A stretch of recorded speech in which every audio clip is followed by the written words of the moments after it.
हुन्छ परमेश्वर धन्यवाद भएको होस् फेरि पनि सबैलाई प्रभु यीशु ख्रीष्टको चन पवित्र नाममा जय मसीह हुन्छ। आज म विश्वास गर्छु यहाँहरू सबैजना सन्चै हुन्छ परमेश्वरको अनुग्रहमा र आजको विश्राम दिनमा फेरि पनि परमेश्वरको वचनमा यहाँहरूलाई स्वागत भन्न चाहन्छु। हुन्छ, हामी परमेश्वरको वचन ढिला नगरी अगाडि हेर्नेछौँ। हामी आज परमेश्वरको वचन कलसीको पुस्तकबाट हेर्नेछौँ। कलसी 3 अध्यायको 18 देखि 21 पदसम्म हामी हेर्नेछौँ।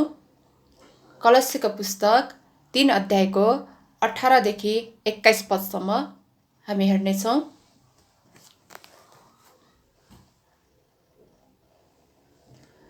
हुन्छ, यदि यहाँले पाइसक्नु भएको छ भने म यहाँहरूको निम्ति पाठ गर्न चाहन्छु। यहाँ यसरी लेखिएको छ, ख्रिस्टीय परिवार सम्बन्धी शिक्षा। पत्नी हो प्रभुको दृष्टिमा सुहाउँदो गरी आफ्ना पतिहरूको अधीनमा बस। पति हो आफ्ना पत्नीहरूलाई प्रेम गर र तिनीहरूप्रति कठोर नहौ। छोराछोरी हो प्रत्येक कुरामा आफ्ना आमा बुबाको आज्ञा पालन गर, किनकि यस कुराले प्रभुलाई प्रसन्न तुल्याउँछ। बुबा हो आफ्ना छोराछोरीलाई रिस नउठाओ, नत्र त तिनीहरू निराश हुनेछन्। आमेन। जब परमेश्वरको वचनको निम्ति हामी धन्यवाद दिन्छौँ। अनि साथै आज परमेश्वरको वचन हामी परिवार सम्बन्धी हेर्न गइरहेका छौँ। अनि आजको विषय छ आशिषमय परिवारको निर्माण। है, आजको विषय हो आशिषमय परिवारको निर्माण। अनि आज हामी हेर्छौँ भने कतिपल्ट हामीलाई यो वचन सिरियस लाग्दैन, किनभने हामी आफ्नै धुनमा जिरहेका छौँ। तर आज महत्त्वपूर्ण विषय भनेको परिवारलाई धेरै हामी कतिपल्ट हामी परिवारलाई धेरै वास्ता गरिरहेको हुँदैनौँ। परिवारलाई चाहिँ आत्मिक तौरमा हामीले बढाउनु पर्छ भने हामी यतातिर ध्यान गइरहेको हुँदैन। कतिपल्ट हामी चाहिँ परिवार भन्छन्, परिवारमा चाहिँ हामी यदि श्रीमान छ भने श्रीमतीलाई कसरी पाल्ने, बालबच्चालाई कसरी पाल्ने, हाम्रो घर कसरी बनाउने, हामी त्यतातिर ध्यान दिइरहेका हुन्छौँ। तर आत्मिक तौरमा हामीले परिवारलाई कसरी अगाडि बढाउने भन्ने कुरालाई हामीले वास्तवमा त्यति वास्ता गरिरहेका हुँदैन। तर आज संसारमा हेर्छ भने परिवार आज क्रिस्चियन जगतमा चाहिँ एकदम सिरियस विषय हुन पुगिसकेको छ। किन भन्दाखेरि परिवार चाहिँ कसरी निर्माण भयो त्यो चाहिँ एउटा महत्त्वपूर्ण कुरा हो। अनि जब हामी परिवार कसरी निर्माण भयो भने हेर्छौँ भने हामीलाई उत्पत्ति हामी हेर्छौँ भने उत्पत्ति 1 अध्यायको 27 देखि 28 जब परमेश्वरले त्यहाँ नर र नारी गरेर बनाउनु भयो, नर र नारी बनाइसक्नु भएपछि परमेश्वरले जब आदम र हव्वालाई वैवाहिक सम्बन्धमा जोडिसक्नु भएपछि उहाँले एउटा आशिष दिनुभएको थियो। हामी उत्पत्ति 1 अध्यायको 27 र 28 हेर्छ भने उहाँले भन्नुभयो आदम र हव्वालाई, तिमीहरू चाहिँ फल्दै फुल्दै वृद्धि हुँदै जाऊ भन्नुभएको छ। अनि यो पदले के भन्छ भन्दाखेरि उहाँलाई चाहिँ सबै कुरामा राज्य मात्रै गर होइन, तर तिमीहरू चाहिँ फल्दै फुल्दै वृद्धि हुँदै जाऊ भन्नुभयो। जुन पदले हामीलाई स्पष्ट पार्दछ कि जब परमेश्वरले आदमको निम्ति हव्वा सृष्टि गर्नुभयो त्यसपछि यो आशिष दिनुभएको, जसको अर्थ हो परमेश्वरले चाहिँ तिमीहरू सन्तानमा पनि अगाडि बढ्दै जाऊ, तिमीहरू मानिसको सङ्ख्यालाई अगाडि बढाउँदै जाऊ भनेर आशिष दिनुभएको थियो। जहाँ चाहिँ आदम र हव्वाद्वारा परमेश्वर एउटा परिवारको निर्माण गर्नुभयो। एउटा पहिला विवाहलाई परमेश्वर बाँध्नुभयो र विवाह बाँधिसकेपछि त्यहाँ परिवार निर्माण गर्ने आशीर्वाद परमेश्वरले आदम र हव्वालाई दिनुभएको छ। अनि यसरी परमेश्वरले आदम र हव्वालाई विवाहमा बाँधिसकेपछि त्यहाँ चाहिँ परिवारको सृष्टि भएको कुरा हामी पाउँदछौँ। सर्वप्रथम परमेश्वर बिहा सृष्टि गर्नुभयो, त्यसपछि चाहिँ परिवारको सृष्टि गरेको कुरा यो पदले हामीलाई स्पष्ट पार्दछ। अनि परिवार सृष्टि गर्नको निम्ति एउटा परिवार चाहिँ असल प्रकारले आशिषमय परिवारलाई निर्माण गर्नको निम्ति आज विवाह चाहिँ असल हुनु जरुरी छ। जबसम्म वैवाहिक जीवन असल हुँदैन तबसम्म एउटा आशिषमय परिवारको निर्माण हुन सक्दैन, त्यो हामी कल्पना पनि गर्न सक्दैनौँ।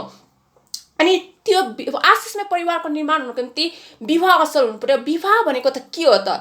विवाह भनेको एउटा पुरुष र स्त्रीलाई मृत्यु नहुँदासम्म एउटा पवित्र करारमा परमेश्वरले बाँध्नुभयो, होइन? एउटा पुरुष र स्त्री बीच एउटा परमेश्वरलाई साक्षी मानेर मृत्युसम्म गरिने पवित्र करार नै विवाह हो। अनि विवाह त्यो पनि हो एउटा अनजान पुरुष र अनजान स्त्रीले जब वैवाहिक सम्बन्धमा आउँछ उनीहरूले एकअर्कालाई स्वतन्त्र रूपमा एकअर्कालाई समर्पण गर्दछ। विवाह त्यो। अनि आज परमेश्वरले जब विवाहलाई सृष्टि गर्दै हुनुहुन्थ्यो, परमेश्वरले विशेष योजना राखेर उहाँले विशेष रूपले रचना गर्नुभएको छ। अनि त्यहाँ परमेश्वरको विशेष योजना छ। परमेश्वरले परिवारलाई सृष्टि गरेर उहाँले आफ्नो महिमा लिन चाहनुहुन्छ। उहाँ चाहिँ एउटा आशिषमय परिवार बनाउन चाहनुहुन्छ। अनि आज परिवार हुनुको निम्ति हामीलाई वैवाहिक जीवन असल हुनुपर्छ भन्ने ज्ञान परमेश्वरको वचनले हामीलाई सिकाउँदछ। अनि हामीले विचार गरौँ, जब एउटा केटा वा केटी वैवाहिक सम्बन्ध बाँडिन्छ त्यहाँ चाहिँ एउटा नयाँ परिवारको चाहिँ सुरुवात हुन्छ। जब एउटा विवाह सुरु हुन्छ, जहाँ विवाह बाँडिन्छ, एउटा पुरुष र स्त्री जो अनजान हुन्छन् तिनीहरू जब वैवाहिक सम्बन्धमा आउँछन् त्यसपछि त्यहाँ नयाँ परिवारको सुरुवात पनि हुन्छ। अनि आज यो परिवारलाई कसरी परमेश्वरले जुन परिवार आज संसारमा खोज्दै हुनुहुन्छ आशिषमय परिवार, त्यो आशिषमय परिवार हामीले कसरी बनाउने त? आज हामी विचार गरौँ क्रिस्चियन जगतमा विवाह विचार गरौँ। तपाईँ र हाम्रो परिवार असल होला, तर आज धेरै जवानहरूलाई लिएर हेर्छौँ भने अनम्यारिडदेखि म्यारिडदेखि हेर्छौँ भने विवाहलाई चाहिँ ठुलो समस्याले घेरेको छ। अनि शैतानले चाहिँ आज विवाहलाई चाहिँ हतियार बनाएको छ। हामीले यो कुरालाई ध्यान दिइरहेका छैनौँ होला, किनभने हामी आफ्नै जीवनशैलीमा बाँचिरहेका छौँ, आफ्नै जीवनशैलीमा हामी डुबिरहेका छौँ। कसरी के गर्ने, कता गर्ने, सबैले आफ्नो चिन्ता र आफ्नो बोझले लादिरहेका छौँ। तर जुन परमेश्वरले जुन विशेष योजना राखेर हामीलाई सृष्टि गर्नुभयो, विशेष योजना राखेर परिवारको सृष्टि र विवाहको सृष्टि गर्नुभयो, आज त्यो विवाहलाई शैतानले कसरी प्रयोग गरिरहेको छ त? हामीले त्यो विचार गरिरहेका छैनौँ। आज क्रिस्चियन जगतमा हामी जवान भाइ बहिनीहरूलाई हेर्छौँ, हरेक मण्डलीमा घटनाहरू घटिरहेका हुन्छन्। बिफोर म्यारेज सेक्सका कुराहरू देखिरहेका हुन्छ। क्रिस्चियन भएर नन क्रिस्चियन विवाह गरिरहेका हामी देखिरहेका हुन्छ। पवित्र विवाह भन्ने आज कम पर्सेन्टमा पाइरहेको छ। किनभने आज गार्जेनहरू रेस्पोन्सिबिलिटी भइरहेको छैन। हामीले विवाहलाई सिरियस रूपमा लिइरहेका छैनौँ। अनि म्यारिड कपाललाई हेर्छौँ भने पनि आज म्यारिड कपालमा पनि डिभोर्सको कुरा आएको छ, जुन चाहिँ बाइबलले हामीलाई सिधै नकार्दछ होइन। डिभोर्स गर्नु भनेको पाप भनेर बाइबलले भन्दछ। अनि कतिपल्ट पुरुषले स्त्री आफ्नै श्रीमती हुँदा हुँदा बाहिरको स्त्रीसँग सम्बन्ध राखेको हामी भेटिरहेको हुन्छ। घरमा श्रीमान हुँदा हुँदा स्त्रीले बाहिर श्रीमान नयाँ पुरुषसँग सम्बन्ध राखिरहेको हुन्छ। किन भन्दाखेरि शैतानले चाहिँ यसलाई हतियार बनाएको छ। परमेश्वरले असल बनाउनको निम्ति जुन योजना रच्नुभयो त्यही कुरालाई के गरेको छ, शैतानले चाहिँ बिगार्दैछ। अनि यो चाहिँ मण्डलीहरूमा घटिरहेको घटना, हामी क्रिस्चियन हो, परमेश्वरको सन्तान हो, हामी परमेश्वरको सन्तान हुँदा पनि आफ्नै अगाडि चाहिँ यी घटनाहरू घटिरहेका छन्।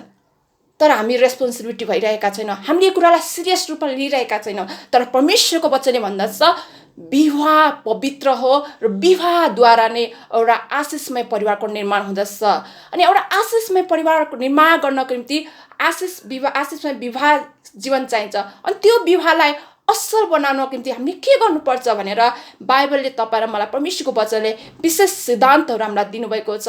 अनि यो चाहिँ कलसीको पुस्तकमा मात्र नभएर एफएसीको पुस्तकमा हेर्छौँ भने, पिटरको पुस्तकमा हेर्छौँ भने, तिर्मोथीको पुस्तकमा हेर्छौँ भने, उत्पत्तिदेखि हामी प्रकाशसम्म, पुरानो करारदेखि नयाँ करारको प्रकाशसम्म हेर्छौँ भने सबै कुरामा परमेश्वरले परिवारलाई फोकस गर्नुभएको छ।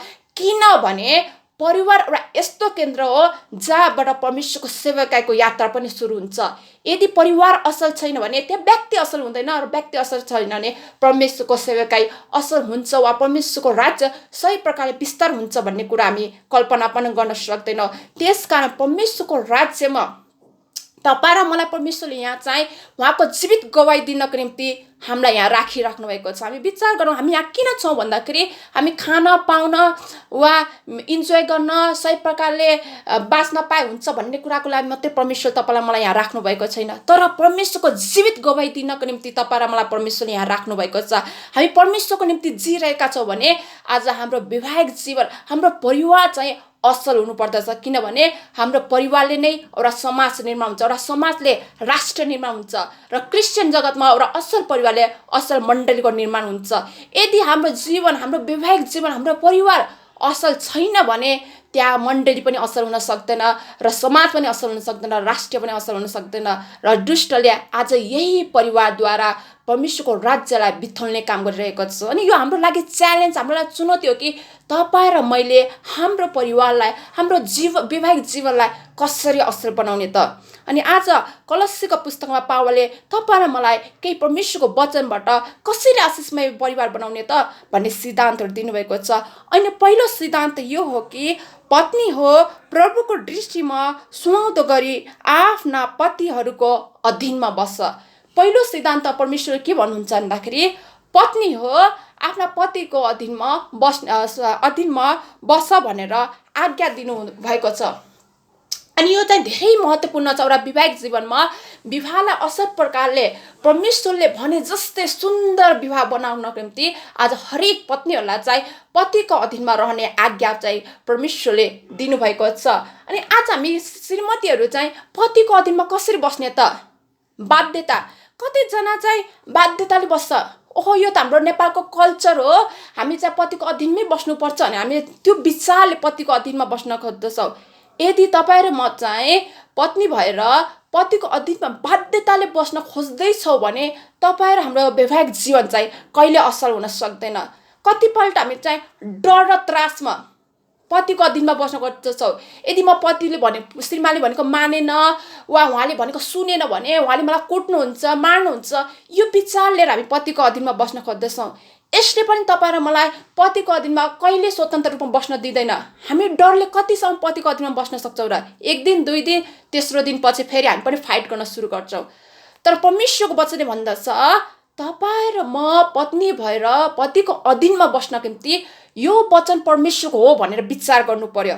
जब हामीले परमेश्वरले नै हामीलाई निर्देशन गर्नुभएको छ, परमेश्वरले चाहनुहुन्छ कि हामी पत्नीहरू पतिको अधीनमा बसेको परमेश्वर चाहनुहुन्छ भनेर विचार जब हाम्रो हृदयमा हुन्छ तब मात्र हामी पतिको अधीनमा सहज प्रकारले बस्न सक्छौँ। स्वतन्त्र र प्रेममा हामी स्वतन्त्र र प्रेममा चाहिँ पतिको अधीनमा बसेर पतिलाई आदर दिन सक्यौँ भने चाहिँ तपाईँ र हाम्रो वैवाहिक जीवन चाहिँ असल हुन्छ। अनि कतिपल्ट चाहिँ हामी हेर्छौँ वैवाहिक जीवन धेरै रहस्यमय छ भनेर, धेरै गहिरो, धेरै कठिन छ भनेर पावलले हामीलाई स्पष्ट पार्नुभएको छ। हामीले म वैवाहिक जीवन असल बनाउँछु भनेर चाहेर हुँदैन, किनभने त्यहाँ वैवाहिक जीवनमा एउटा पुरुष र स्त्री दुवैको त्यति नै रेस्पोन्सिबिलिटी हुन्छ, बराबर रेस्पोन्सिबिलिटी हुन्छ उनीहरूले वैवाहिक जीवनलाई असल बनाउनको निम्ति। अनि कतिपल्ट हामी श्रीमतीहरू हुन्छ, मेरो श्रीमान यस्तो हुनुहुन्छ, उहाँलाई चाहेर पनि हामीले सही प्रकारले ह्यान्डल गर्न सक्दैनौँ। मैले जति आदर दिए तापनि, जति प्रेम गरे तापनि मेरो श्रीमान चाहिँ भने जस्तो हुनुहुन्न भनेर हामी कतिपल्ट विचार गरिरहेका हुन्छौँ। यो सत्य पनि हो। कतिपल्ट हामी सकिरहेका हुँदैन श्रीमानलाई आफूले चाहे जस्तो बनाउन। तर बाइबलले के भन्दछ हामीलाई भन्दाखेरि पति हो या परमेश्वरको वचनले भन्दछ पत्नीको आचरणले, पत्नीको सही आचरणले पतिलाई सुधार्न सक्छ भनेको छ। हामी कति क्रिस्चियन दिदीबहिनी हुन्छौँ, जार खाने हुन्छ, घरमा परिवार नहेर्ने पतिहरू हुन्छ। अनि त्यस्तो पतिलाई कसरी ठाउँमा राख्ने? के जार खायो भन्दैमा, परिवारलाई नपाल्यो भन्दैमा के हामीलाई परमेश्वरले बाइबलले भन्दछ पतिको अधीनमा नबस्ने? भन्दैन। जस्तो भए पनि तिम्रो श्रीमानलाई चाहिँ तिमीले आदर गर भनेको छ। किनभने हामीलाई एफएससीको पुस्तकले भन्दछ पति चाहिँ पत्नीको शिर हो भनेको छ। अनि त्यस कारण चाहिँ पति जस्तो भए पनि यदि पत्नीले आफ्नो तर्फबाट आफ्नो कर्तव्य निभाएर आफ्नो पतिको अधीनमा बस्छ र उसलाई आदर दिन्छ भने त्यो पति चाहिँ कुनै न कुनै समय अवश्य पनि सुध्रिनेछ र परमेश्वरले भने जस्तै पति हुनेछ। अनि यो चाहिँ पहिलो सिद्धान्त हो कि पत्नीले जहिले पनि पतिको अधीनमा बसेर उसलाई चाहिँ आदर गर्नु पर्दछ। अनि यहाँ परमेश्वरको वचनले दोस्रो सिद्धान्त हामीलाई के सिकाउनुहुन्छ भने पति हो आफ्ना पत्नीहरूलाई प्रेम गरेर तिनीहरूप्रति कठोर नहौ। अनि कतिपल्ट हामी चाहिँ एफएससी 5:23 परमेश्वरको वचन भन्दछ पति हो तिमीहरू पत्नीको शिर हो भन्नुभएको छ। अनि कतिपल्ट चाहिँ हामी एक लाइन मात्रै पढ्दछौँ पति पत्नीको शिर हो, एहे म त पत्नीको शिर पो रहेछु भनेर चाहिँ हामी घमण्डल फुलिन्छ, तलको भाग चाहिँ पढ्दै पढ्दैनौँ। कतिपल्ट हामी बाइबलहरू चाहिँ आफ्नो मनपर्ने पद पढ्छौँ र दाबी गर्न सुरु गर्छौँ। अनि कति श्रीमानहरू यस्तो पनि हुन्छन् म पत्नीको शिर हो, अरू रेस्पोन्सिबिलिटी थाहा चाहिँ म पत्नीको शिर हो, मैले पत्नीलाई अधीनमा राख्नुपर्छ, मैले पत्नीमा राज्य गर्नुपर्छ भन्ने कुरा मात्रै विचार गरिरहेको हुन्छ। तर वास्तव बाइबलले के भन्दछ भन्दाखेरि पति हो आफ्नो पत्नीलाई प्रेम गर भनेको छ। अनि ख्रिस्टले जसरी मण्डलीलाई प्रेम गर्नुभयो, ख्रिस्टले जसरी मण्डलीको निम्ति आफूलाई अर्पण गर्नुभयो, आज पतिले पनि आफ्नो पत्नीलाई त्यसै प्रेम गर्नुपर्छ भने बाइबलले हामीलाई शिक्षा दिँदछ। अनि जबसम्म पतिले सही प्रकारले पत्नीलाई प्रेम गर्न सक्दैन त्यो वैवाहिक जीवन पनि असल हुन सक्दैन। अनि त्यसकारण पतिले जहिले पनि आफ्नो पत्नीलाई सुरक्षा महसुस गराउन सक्नु पर्यो, पत्नीको खाँचोहरू पुरा गर्न सक्नु पर्यो, अनि मात्र पतिको एउटा असल भूमिका त्यहाँ निभाइन्छ। अनि जब यसरी श्रीमानले पत्नीलाई प्रेम गर्ने र पत्नीले पनि श्रीमानलाई आदर गर्यो भनेदेखि त्यो वैवाहिक जीवन चाहिँ असल हुन्छ भनेर हामीलाई बाइबलले स्पष्ट पारेको छ। अनि तेस्रो सिद्धान्त यहाँ लेखेको छ छोराछोरी हो प्रत्येक कुरामा आफ्ना बुबा र आमा र बुबाको आज्ञा पालन गर किनकि यस कुराले प्रभुलाई प्रसन्न तुल्याउँछ। अनि यो तेस्रो सिद्धान्त। अनि कतिपल्ट हामी चाहिँ आमा र बुबालाई चाहिँ प्रेम आदर सम्मान गर्न सकिरहेका हुँदैन। अनि कतिपल्ट चाहिँ जब मानिस केटा र केटी जब विवाह गर्छन्, विवाह गरिसकेपछि उनले सोध्छ आमा र बाउप्रतिको रेस्पोन्सिबिलिटी अब सक्यो, अब मैले आमा बुबालाई हेर्नु पर्दैन भनेर विचार गरिरहेका हुन्छन्। तर बाइबल हामीलाई स्पष्ट पार्दछ छोराछोरी हो प्रत्येक कुरामा आफ्नो आमा बुबाको आज्ञा पालन गर, किनकि यो कुराले प्रभुलाई प्रसन्न तुल्याउँछ। र पुरानो क्रममा नै परमेश्वर हुनुहुन्छ जसले आफ्नो आमा बुबालाई आदर गर्दछ त्यसलाई लामो आयु दिएर परमेश्वरले आशिषमय तुल्याउँछु भन्नुभएको छ। अनि यो चाहिँ महत्त्वपूर्ण वचन हो। अनि कतिपल्ट चाहिँ हामी विवाह भयो सक्यो, आमा बाउप्रतिको रेस्पोन्सिबिलिटी सक्यो, अब श्रीमतीको मात्रै रेस्पोन्सिबिलिटी मसँग छ भने विचार गर्छ। तर वास्तवमा यो होइन। बाइबल हामीलाई स्पष्ट पार्दछ कि तपाईँ र मैले चाहिँ आमा बुबाको आज्ञा चाहिँ पालन गर्नुपर्छ, उहाँलाई आदर उहाँलाई सम्मान गर्नुपर्छ भनेर वचनले स्पष्ट पार्दछ। अनि कतिपल्ट हामी बाध्यता समाजलाई देखाउन, समाजले के भन्ला, नातेदारले के भनेर हामी बाध्यताले आमा बाउलाई हेरिरहेका हुन्छौँ।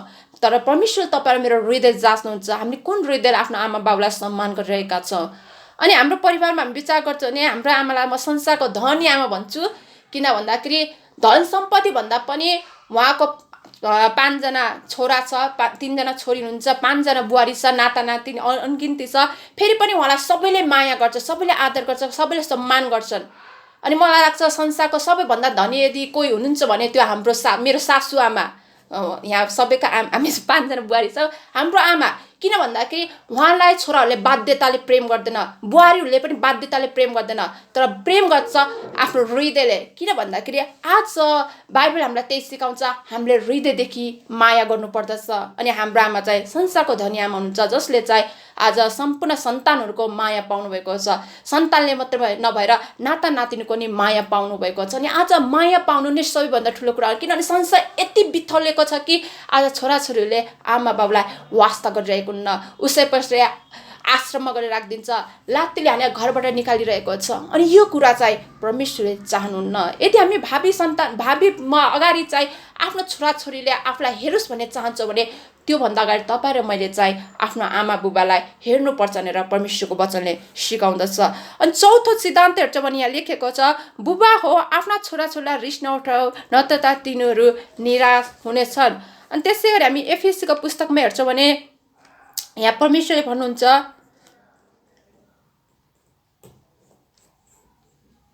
यहाँ भन्नुभएको छ एफएसी 6:4मा, बुबा हो आफ्ना छोराछोरीलाई रिस नउठाओ तर तिनीहरूलाई प्रभुको अनुशासन र शिक्षामा हुर्काओ। यो चाहिँ महत्त्वपूर्ण वचन हो, प्रभुको अनुशासनमा भनिएको छ। अनि आज व्यवस्था 4:9 र 10मा हामी हेर्छौँ भने त्यहाँ परमेश्वरले भन्नुहुन्छ, मेरो वचन तिम्रा छोराछोरी र नाता नातिनीलाई सिकाऊ। यो प्रभुले भन्नुभएको वचन हो। व्यवस्था 4:9 र 10मा परमेश्वर भन्नुहुन्छ, मेरो वचन तिम्रो छोराछोरी र नाता नातिनीलाई सिकाऊ भन्नुभएको छ। त्यस्तै गरी व्यवस्था 6:7मा हेर्छ भने परमेश्वरले त्यही भन्नुहुन्छ, उड्दा बस्दा ढल्किँदा हिँड्दा तिमीहरूले चाहिँ मेरो वचन छोराछोरीलाई सिकाऊ भनेको। यो चाहिँ अझै महत्त्वपूर्ण वचन हो। किन परमेश्वरले भन्दै हुनुहुन्छ भन्दाखेरि अबको जेनेरेसन परमेश्वरलाई चिनाउने काम भनेको एउटा परिवारको जिम्मेवारी हो। अहिलेसम्मको वचन भनेको मेन पोइन्ट चाहिँ यही आउँछ, परिवार किन परमेश्वरले चाहनुहुन्छ त, परिवारलाई आशिषमय बनाउन किन परमेश्वर चाहनुहुन्छ भन्दाखेरि परिवारमा त्यो रेस्पोन्सिबिलिटी, एउटा आमा र बाउको त्यो रेस्पोन्सिबिलिटी हुन्छ कि आफ्ना सन्तानहरूलाई परमेश्वर चिनाउने, परमेश्वरको प्रेमको बारेमा बताउने, परमेश्वरको बाटोमा हिँडाउने जिम्मेवारी चाहिँ आज आमा बाबुमा हुन्छ। यदि श्रीमान श्रीमती आफ्नो वैवाहिक जीवन असल प्रकारले निभाउन सकेन वा असल श्रीमान र असल श्रीमती बन्न सकेन भने ऊ कता पनि असल आमा र असल बाउ बन्न सक्दैन। उसले कहिले पनि परमेश्वरको वचन चाहिँ आफ्नो सन्तानलाई बताउन सक्दैन वा सन्तानलाई परमेश्वरको बाटो देखाउन सक्दैन। अनि कतिपल्ट चाहिँ हामी सन्तानलाई भनिरहेका हुन्छौँ, तिमीहरू चाहिँ वचन पढ, प्रार्थना गर, सङ्गति जाऊ भनिरहेको हुन्छ। आज सन्तानलाई तपाईँ र मैले परमेश्वरको वचन सिकाउन चाहन्छौँ भने सबैभन्दा प्रथम चाहिँ तपाईँ र म चाहिँ एउटा उदाहरणीय जीवन जिइरहेका हुनुपर्दछ। किन यहाँ परमेश्वरले परिवार बनाउनको निम्ति एउटा श्रीमान र श्रीमती असल हुनुपर्छ भन्नुभयो? किन भन्दाखेरि श्रीमान श्रीमती भनेको बच्चाहरूको आमा बाबु पनि हो। अनि आमा बाबु स्वयं आफै परमेश्वरको एउटा इक्जाम्पल जीवन जिउँदैन भने बच्चाले कहिले पनि सिक्न सक्दैन। बच्चाले भनेको सिकाएर सिक्ने भन्दा नि ऊ देखेर बढी सिक्दछ। फर इक्जाम्पल हाम्रो यहाँ छोरो एम छ, ऊ चाहिँ 6 महिनाको हुँदाखेरि हामी उसलाई जय मसी भन्न बिहान बिहान उठेपछि उसलाई हामी जय मसी भन्थ्यौँ। जब ऊ 9 महिना भयो उसले आफसे आप हामीलाई जय मसी भनेर हात चाहिँ जोड्थ्यो। उसले मुख त बोल्दैन तर पनि जय मसी भनेपछि उसले हात जोड्थ्यो। किन भन्दाखेरि उसलाई त हामीले 6 महिनादेखि जय मसी भन्यौँ नि, उसलाई हामीले कहिले पनि सिकाएनौँ जय मसी गर है भने सिकाएनौँ, तर उसलाई हामीले भन्थ्यौँ जय मसी छोरा भन्थ्यौँ। तर ऊ जब 9 महिनाको भइसकेपछि उसले चाहिँ जय मसी भन भन्दा त एक दिन त उसले आफ्नै हात जोड्यो अनि हामी छक्क पर्यो। उसले आफै जय मसी भन्न सिक्यो। किन भन्दा उसले कपी गर्यो त्यहाँ। किनभने जबसम्म हामी उदाहरण जीवन जिउँदैन बच्चाहरूले कहिले पनि राम्रो कुरा सिक्न सक्दैन। जब हामी परमेश्वरको भय र डरमा बस्छौँ बच्चाले पनि त्यही कुरा सिक्दछ। अनि जब हामी हालेलुया भन्छ उसले पनि हात उचालेर परमेश्वरको प्रशंसा गर्छ हालेलुया भनेर। किन उसले हामीले प्रार्थना गरेको सिकिरहेको देखिरहेको छ र उसले सिक्छ। अनि उसको तुम्बा चाहिँ एक्सर्साइज गर्नुहुन्छ, एक्सर्साइज गर्दा उसले हेरिराख्छ। तुम्बाले एक्सर्साइज गरेपछि उसले हेर्छ अनि हेरिसकेपछि ऊ पनि एक्सर्साइज गर्छ। उसलाई तुम्बाले सिकाएको छैन त्यहाँ सिकाउनु हुँदैन, तर उसले हेर्छ अनि आफूले पनि गर्छ। अनि वेट नाप्ने उसले जब तुम्बाले उसको जहिले पनि तुम्बाले वेट एक्सर्साइज गर्छ यस्तो वेट नाप्नुहुन्छ अनि नम्बर हेर्नुहुन्छ यसरी कति रहेछु भनेर। अनि छोराले पनि त्यही गर्छ। उसले आफै त्यो निकालेर अनि उभिन्छ, उभिएर नापेर यस्तो नम्बर हेर्छ म कति केजी भएको छु भनेर। त्यो भनेको एउटा कपी। जबसम्म आमा बुबा आफै एउटा ख्रिस्ट केन्द्रीय जीवन जिउन सक्दैन भने बच्चाहरू पनि कहिले पनि ख्रिस्टीय जीवन जिउन सक्दैन। अनि आज परिवार आशिषमय हुनुको पछाडिको कारण के हो भन्दाखेरि अबको भावी सन्तानहरूले परमेश्वरलाई कसरी पुज्ने त? यदि तपाईँ र म आमा बाउ भएर ख्रिस्टसँग सम्बन्धित जीवन जिइरहेका छैनौँ भने हाम्रो सन्तानले कसरी ख्रिस्टलाई चिन्ने, कसरी ख्रिस्टलाई प्रेम गर्ने, कसरी परमेश्वरको वचनमा हिँड्ने त? त्यो चाहिँ तपाईँ र हामीलाई एउटा आमा बाउको निम्ति चुनौतीको कुरा हो। एउटा गेम हुन्छ काने खुसी गेम भन्छ त्यसलाई। पहिलो व्यक्तिले दोस्रो व्यक्तिको कानमा एउटा शब्द भन्छ, दोस्रो व्यक्तिले तेस्रो व्यक्तिको कानमा एउटा शब्द भन्छ, तेस्रोले चौथोको, यसरी गरेर त्यहाँ धेरै सङ्ख्यामा त्यो गेम खेल्छ। अनि भन्दै जाँदाखेरि सुरुमा जुन शब्द भनेको हुन्छ लास्टमा गएर त्यो शब्द सुनिँदैन। किन भन्दाखेरि बिचमा सेलाउँदै गएर अन्तिममा गएर त त्यो शब्द हराएर जान्छ। त्यस्तै तपाईँ र मेरो जीवनमा यदि हामीले आफ्नो सन्तानलाई परमेश्वरको वचन सिकाउन सकेनौँ र उसले थोरै परमेश्वरको वचन सिक्छ भने चाहिँ उसले आफ्नो अर्को जेनेरेसनलाई के गर्छ अलिकति सिकाउँछ। त्यसपछि उसले त्यो जेनेरेसन जति बुझ्छ अर्को जेनेरेसन अलिकति सिकाउँदा अन्तिममा गएर परमेश्वर त को हो भनेर प्रश्न उठ्न सक्छ। अनि यसको जिम्मेवारी को हो त? तपाईँ र म। यदि हाम्रो भावी सन्तानले परमेश्वरलाई चिन्दैन भने त्यसको रेस्पोन्सिबिलिटी तपाईँ र हामीमा आइपर्दछ। किनभने हामीले आफ्नो सन्तानलाई सिकाएनौँ भने भावी सन्तानबाट परमेश्वर चाहिँ हराएर जान सक्छ, उनीहरूले परमेश्वर नचिन्न सक्छ।